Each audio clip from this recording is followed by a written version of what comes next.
Hey guys, in this video, I wanted to provide a resource for people to sort of reference when they experience pain in training. This is something that I think that every powerlifter and somebody that does train weights hard is going to encounter at some point in their lifting career. Some sort of pain during their training, and this can be a very emotional experience and very confusing if you don't know what to do if you are experiencing pain. But before I go into this, I want to explain what pain is just so you can first off understand what is you're experiencing.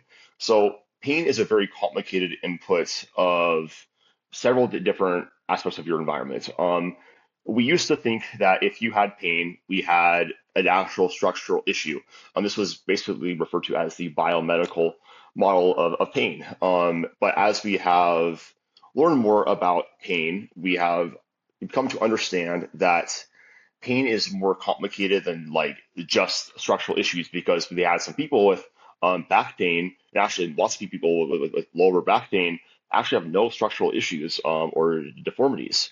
And so we kind of have come upon this understanding of the biopsychosocial model, which is basically a good way to sort of think about it is this is how our thoughts, beliefs, and behaviors influence our perception of pain. So a good example of this would be say if you are originally you're not hungry, but then you go to a party and there's pizza and this pizza smells really good and everybody is eating pizza around you and you just ate, you're like you weren't hungry when you went in there. Like, now I kind of feel hungry again. That actually does sound pretty good. Then you have a slice of pizza, even though like you weren't really hungry.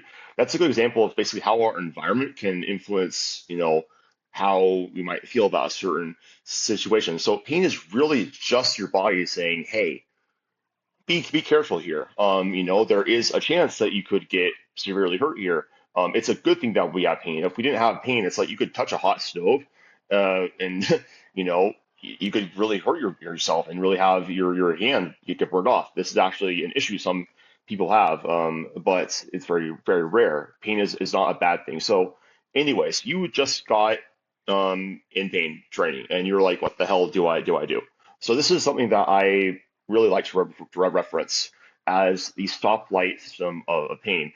And this can sort of really help us understand what do we do based off of the levels of pain, and how can we sort of get back to normal, and actually manage that session in the moment so that we can know exactly what we're doing and not really over catastrophize the situation. So I'm going to really categorize all that this means. So basically, pain 0 out of 10, you can probably continue and do exactly what you were doing in training. Pain is like a 3 out of 5, you just modify what you're doing. Pain 6 out of 10, at that point, you just want to stop, back off, find something new. So just so we go a little bit more into this. The green light would be is basically something categorized as 0 out of 10 pain. This is pain that does not affect your range of motion, your strength, or your function. So you can do a barbell squat totally fine. Your strength really isn't affected. You can move exactly the way that you want. You can hit a depth and you feel totally fine. There just might be some light, just distracting pain. This also is not going to get worse after you train. It might actually feel a little bit better after you get some movement and some more blood flow to the tissue. If you have this sort of a pain level, this is when you're probably okay to continue with the training session modified. You might want to like maybe review some past programming, and see, well, what can I change, or was there anything going on in that session like leading up to that might have led to me experiencing this pain. Um, Now the yellow light, this is when things become a little more complicated. This is when pain starts to slightly affect range of motion, strength, and function. So you can squat, but it feels a little bit painful once you get in the hole or coming out of the hole. You realize you can't produce as much force. There's some inhibition of force output because your nervous system is trying to protect your body. And you just that's also the overall functionality of your life. This can also be described as moderate, but not sharp or stabbing. It would start to be pretty distracting and noticeable as you do train, and then it was also might linger after you exercise, but go away within 24 hours. English is hard. Um, this is when we would not want to scrap the exercise for the day. We would want to basically alter whatever we're doing. So say that your prescription for that day was like a single, and you realize I can't really go heavier than say 75% of your max. Totally fine. Just do some work within that intensity threshold. You maybe do some lighter fives. Usually if somebody's experiencing pain, I want to keep RPE a little bit closer to like under a 6.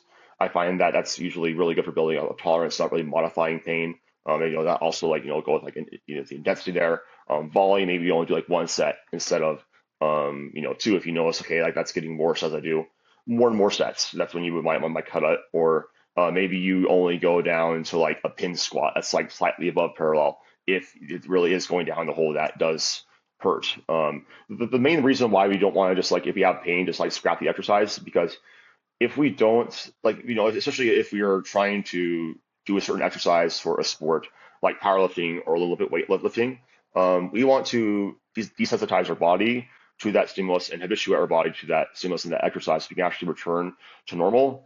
And by having a progressive, graded exposure, just like you would if you're trying to get stronger, but like the whole rehab process and pain management process, so that you can get back to regular activity. So this is what I would do if you're having that sort of pain. It's a little more distracting, but it's not like sharp or stabbing or radiating. That's when I would just change the exercise what you're doing slightly.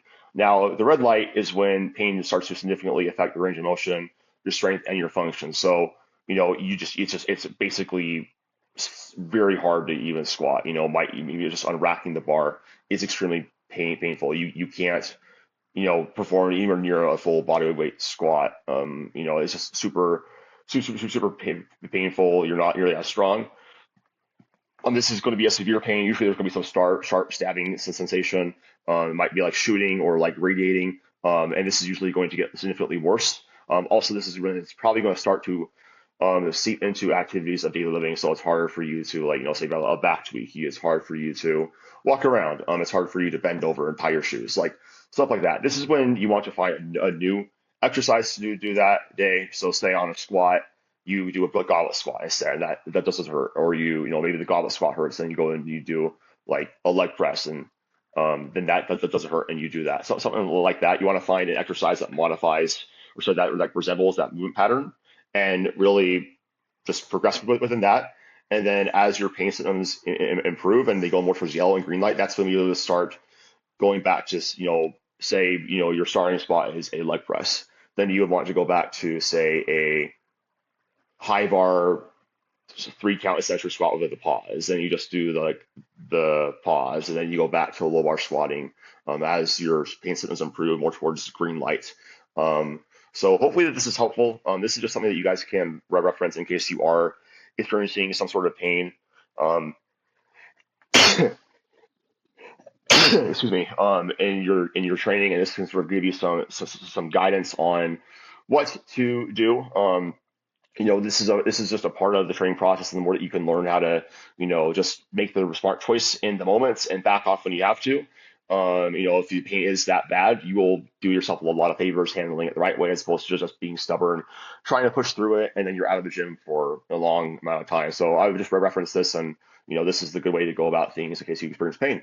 So if you guys have any questions, ask me down in the comments below. I'll be happy to answer.